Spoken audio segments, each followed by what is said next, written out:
What is going on, everybody? Welcome to episode 2 of the Real GP series, Zerker Edition. In this episode, we are going to be checking out the number 14 spot on this viewer-voted list, which is going to be the Mutated Bloodvelds. And let me tell you guys, I honestly put that on the list, never thinking that it would get voted in.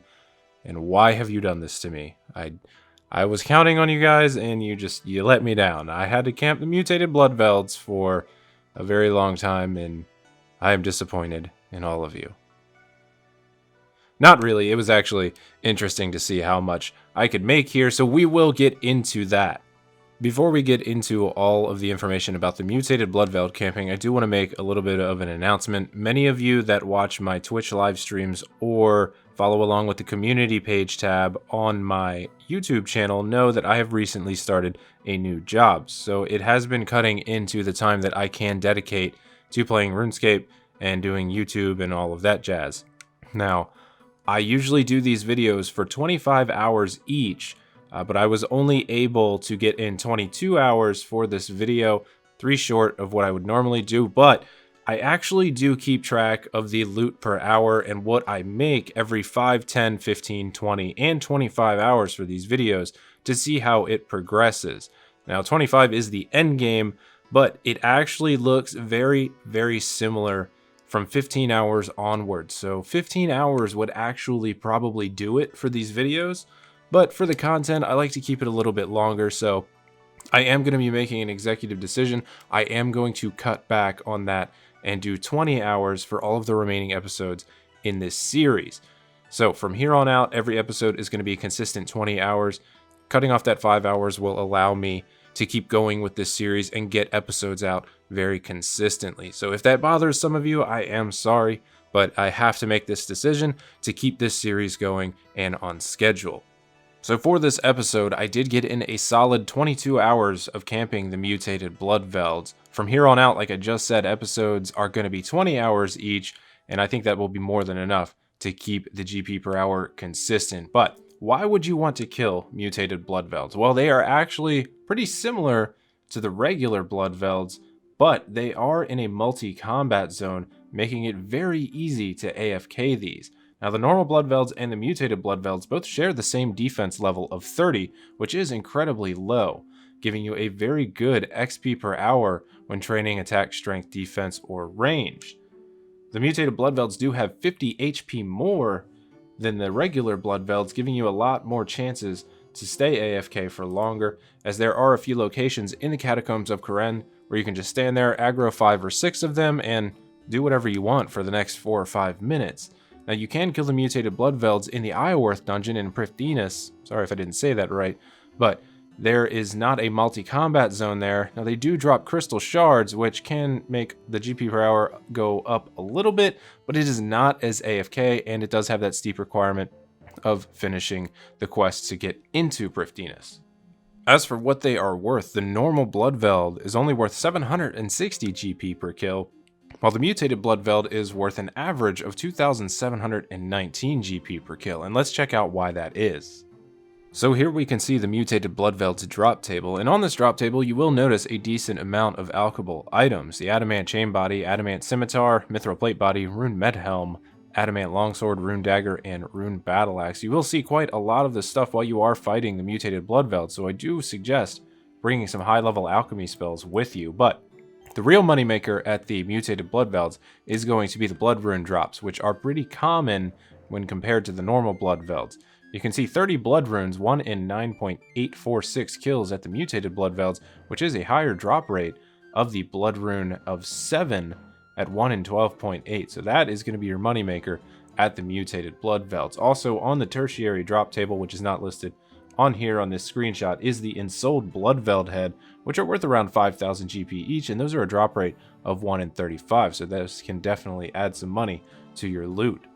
As for my chosen gear and inventory setup for camping the Mutated Bloodvelds, items are a little bit limited because this is a Zerker account, but obviously Berserker Helmet in the helmet slot, Fire Cape, Amulet of Fury, a Bandos Blessing, but any of the blessings will do, Dragon Scimitar, and the offhand is the Rune Defender, Proselyte Plate and Legs, Barrow's gloves, rune boots, and a berserker's ring. With good money management skills, this is very easily affordable on a Zerker or any mid-level account. As for the inventory, 2 super combat potions, 14 4-dose prayer potions. I have some alchemies there for the items that are dropped, and you can pick up more fire runes on the way. The Bloodvelds do drop fire runes, and 1 teleport to house to get myself out after the trip is over. This current inventory right here allowed me to stay for anywhere between 1 hour and 45 minutes and 2 hours before I had to bank. Moving right along, as I said earlier, I was able to camp the Mutated Bloodvelds for 22 hours total, and that brought me in 2,399 total kills. So that gave me an average of 109 kills per hour. With that being said, I'm going to go ahead and move right into the loot screenshot. On the screen now, you can see my total loot price, according to the RuneLite guide price, is 5,622,243 GP. As for the individual loots, 1.32 million GP in alchable items is what I picked up, 8,783 blood runes, 500 soul runes, 121 in sold Bloodveld heads, and everything else actually was rolled off of the rare drop table. Death runes, nature runes, law runes, half keys, which I did turn into the full keys to save on inventory space sometimes, rune arrows, a couple of dragon stones, and a dragon medhelm. So once again, 5.622 million was my gross value for all the loot that I acquired through the 22 hours of the Mutated Bloodvelds. As for my supplies, I used super combat potions, prayer potions, and nature runes, as well as house teleports to get myself out. As for the supply costs, 1,989,308 GP, which brings me a net profit total of 3,632,935 GP, which ends up averaging out to 165,133 GP per hour. Not good at all. Now, even though the GP per hour was not good, as for the XP per hour, this actually did surprise me quite a bit. I did train with the Dragon Scimitar the entire time, which brought me in 1,631,320 total strength XP, which ended up averaging 74,150 strength XP per hour, which is a bit surprising. I did not expect it to be that good, but the Mutated Bloodvelds do have that HP level of 170, paired with a level 30 defense, so you do hit very often and pretty high, giving you that decent amount of XP per hour. And also pairing this with the average blood runes per hour, about 400 per hour. So when you look at it that way, I guess they're not that bad, but still, you're not going to make that much money here. So as for my final thoughts, how do I see camping the Mutated Bloodvelds? Well, if you are here for money, it is a bad idea. Only 165,000 or so GP per hour. Definitely not worth the time to camp for dedicated money making, but I will say this, at 400 blood runes per hour, that's a pretty decent rate, especially for Iron Men. So if you are an Iron Man with the proper Slayer level to kill Mutated Bloodvelds, and you do have the supplies to spare on the prayer potions, you could see a decent amount of blood runes added to your bank, especially if you don't have 77 rune crafting yet. So I do see that as a plus. And also the experience per hour at 74,000, almost 75,000 XP, and that was without a Slayer helmet off of a Slayer task. With the Slayer helmet, you could probably see a plus 15% increase to that. I would say, if you do want some decent AFK training XP while making a little bit of money back and not really wasting your life away in Nightmare Zone, I think this actually would be a good viable option to get some experience in attack strength or defense, or even ranged. Although I don't have the experience per hour rate for range, I do see it being pretty decent because of the Mutated Bloodveld's HP and defense level. So everybody, that is going to do it for episode 2 of the Real GP series, Zerker Edition, featuring the Mutated Bloodvelds. I hope that you liked this video, and if you were considering camping the Mutated Bloodvelds for some GP, well, I hope this steers you in the opposite direction. Hopefully you will go find something else to do.